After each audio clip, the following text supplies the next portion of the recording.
What's up, guys? Fun with Knives back once again, taking a look at my CRKT Moxie. This is a Matthew Lurch design, and a knife I was really excited about for a long time.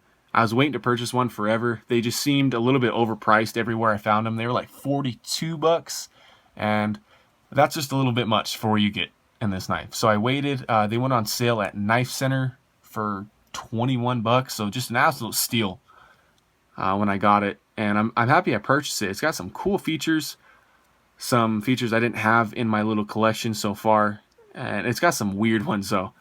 We'll hit them, but there's some aspects of this knife that I'm completely puzzled about. So as usual, here come the specs, and let's get into it. This is a 3.29 inch blade with a 4.23 inch length closed, and then a 7.5 inch length overall. Right in that EDC size range I like, just enough blade to get all your tasks done. Offers a solid grip and still, manageable, very carryable. With its weight only being 3.2 ounces, that, it's just a great EDC knife. It's thin overall, in your pocket. And, 3.2 ounces is definitely not very noticeable as far as this size of knife goes. And this blade is a modified spear point. And I love spear points. I don't know if I've reviewed one yet, but I love them. They're the coolest looking blades in my opinion. And this one's very utility based at that. It's got a blade thickness of 0.1 inches, so very thin blade, thin in this direction as well, and just a cool looking blade with a nice hollow grind. See the light hitting the swedge there. It is obviously black oxide coated, and it is just razor sharp. I think it's due to the fact that it's so thin, but with that 8CR 14 MOV steel, it's very easy to resharpen, and this is probably one of my sharper knives at the moment. Now CRKT and that little logo is emblazoned on that side, and then you just got the name Moxie and the patent number on this side. So I love the blade shape. One of those things I was confused about is this large area right here, this big old cutout. Because you're losing some blade cutting edge here. The blade's obviously 3.3 inches long. That blade length, I think it's closer to, 2.9 maybe. So when I first saw the knife, I'm like, oh, that's, one of those forward finger choils for you to get some more precise control. And I don't think it is. It's too shallow, and it's a little bit dangerous to use. So not what that's for. And the only thing I could come up with is maybe it's for ease of sharpening, but they just, kind of exaggerated the size of it. So if you guys have any indication on what that is, feel free to comment, tell me what it is, because that'd be great. I'm really puzzled on that at the moment. But that brings us to deployment, which is CRKT's outburst assist mechanism, kind of similar to Kershaw's Speed Safe, performs the same function, but different some ways here. That it's coupled with their fire safe technology, which is a safety mechanism that you need to depress this button, that's the thumb stud, to move that liner over to access the outburst assist. And when I first saw that, I was like, a two-step process just to open a knife. I don't know if I really like that.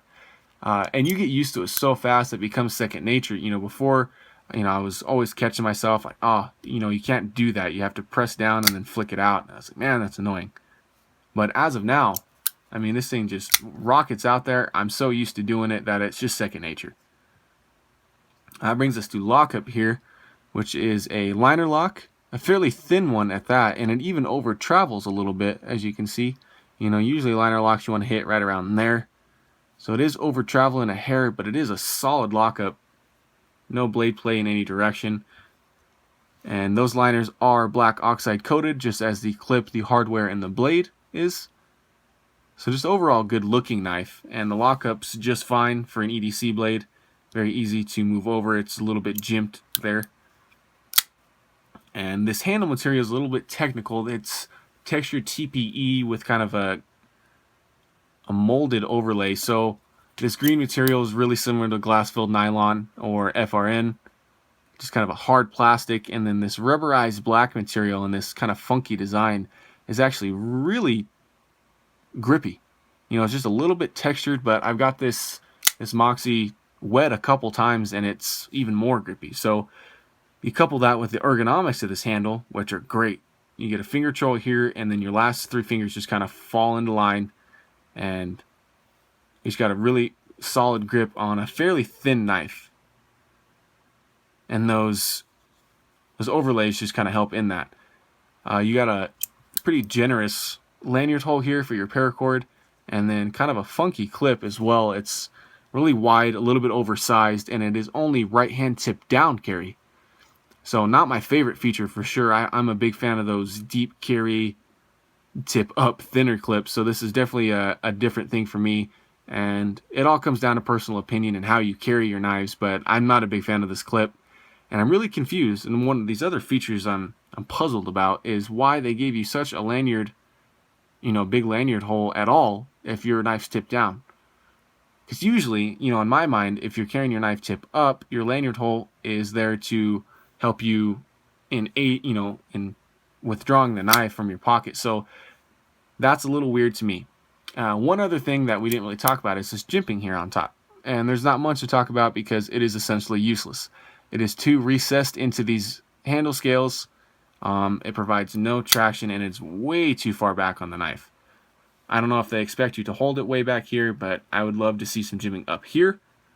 But yeah, that jimping is a little weird. So some pretty quirky features in the Moxie, but I think it makes, this blade shape, just its weight and just kind of cool factor. This is definitely a different looking and performing knife for me, at least, with that fire safe technology that I kind of overlooked those features, and I still carry it a ton.